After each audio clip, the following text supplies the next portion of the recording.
وبركاته. الحمد لله رب العالمين، والصلاة والسلام على سيد الأنبياء والمرسلين وعلى آله وأصحابه أجمعين.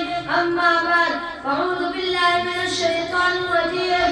بسم الله الرحمن الرحيم. وأمركم العالم أن كنتم مؤمنين.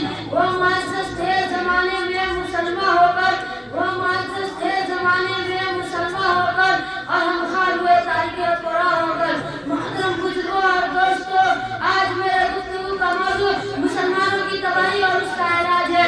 آئیے اس موضوع کے تحت ہم اپنے شاندار ماضی پر ایک نظر ڈال کر مستقبل کے تحویل اور ترقی کے سامان تلاش کریں. قرآن کریم میں رب العزت کا ارشاد ہے، وَأَنْتُمُ الْأَعْلَوْنَ إِن كُنتُم مُؤْمِنِينَ، کہ تم ہی سربلند رہو گے اگر تم مومن ہو. یہ ارشاد باری ہماری پورے تاریخ کا اختصار ہے اور اسی میں ہمارے ترقی کا راز مضمر ہے. تاریخ کے سینکڑوں واقعات یہ بتانے کے لیے کافی ہے کہ جب بھی ہمارا رشتہ اللہ سے اور اس کے دین سے مضبوط رہا، سربلندی اور کامیابی نے ہمارے قدم چھوئے، اور جب کبھی اس رشتے میں کسی قسم کی کمزوری آئی، ہم عزت و آباد کے آسمان سے ذلت و پستی کے غار میں جا گئے. تاریخ ہمارے سامنے جنگ بدر کی مثال پیش کرتی ہے. جنگ بدر میں جو کامیابی ہوئی وہ صرف اسی رشتے کی مضبوطی کی بنیاد پر ہوئی، ورنہ کامیابی ہوتی تو کفار مکہ کو ہوتی، کیونکہ کفار مکہ تقریباً 1000 تھے اور بڑے جوش و خروش کے ساتھ تھے. ان کے پاس 700 اونٹ اور 200 گھوڑے تھے.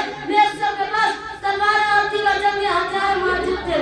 ادھر ابو جہل، عتبہ، شیبہ، ولید، حنظلہ، عبید، عاص، حرب، امیہ بن خلف، نضر بن حارث، عبد المطلب جیسے شجاعت کے پیغام آزاد مداخلات تھے. ادھر بیچارے مسلمان بے سر و سامان، کل تعداد 313، سواری کے لیے کل 2 گھوڑے اور 70 اونٹ ہیں. ایک پر 3 4 آدمی سوار ہے. بات کو پیدل ہی سفر کر رہے ہیں. کسی کے پاس نیزہ اور کمان ہے تو تلوار نہیں، اور کسی کے پاس تلوار ہے تو نیزہ اور کمان ہے. محترم بزرگوں اور دوستوں، جب مکان بدر پر پہنچتے ہیں تو دیکھتے ہیں کفار مکہ ایسے بلند مقام پر خیمہ رکھ چکا ہے جہاں پانی کی بھی فراوانی ہے.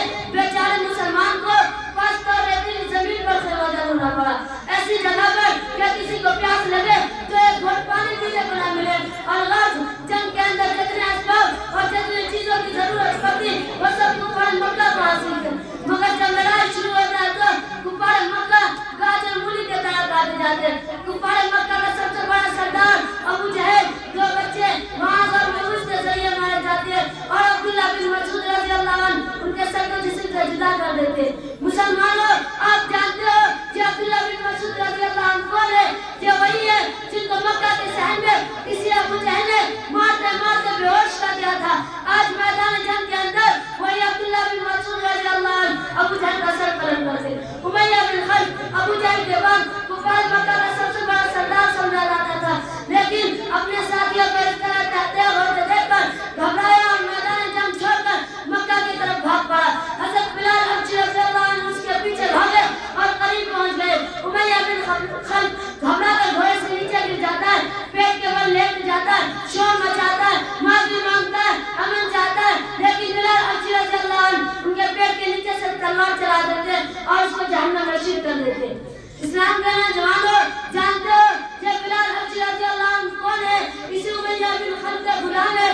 جب اسلام قبول کیا تو مکہ کے اندر دوپہر کے وقت تختے ریت پر لٹا کر پتھر کی بڑی بڑی چٹانیں رکھ دیا کرتا تھا تاکہ حرکت نہ کر سکے. راتوں کو زنجیروں میں باندھ کر گولے لگاتا، اگلے دن ان کو گرم زمین پر لٹا کر اور زیادہ زخمی کیا جاتا تاکہ تکلیف سے بے قابو ہو کر اسلام سے پھر جائے یا یوں ہی طرف تک نہ مر جائے. پیروں میں رسی باندھ کر مکہ کے گلیوں میں گھسیٹا جاتا، طرح طرح کی اذیتیں اور تکلیف پہنچائی جاتی، یہاں تک کہ تکلیف دینے والے تھک جاتے، اکتا جاتے. کبھی امیہ بن خلف کا نمبر آتا تو کبھی ابو جہل کا نمبر آتا تو کبھی امیہ بن خلف کا نمبر آتا.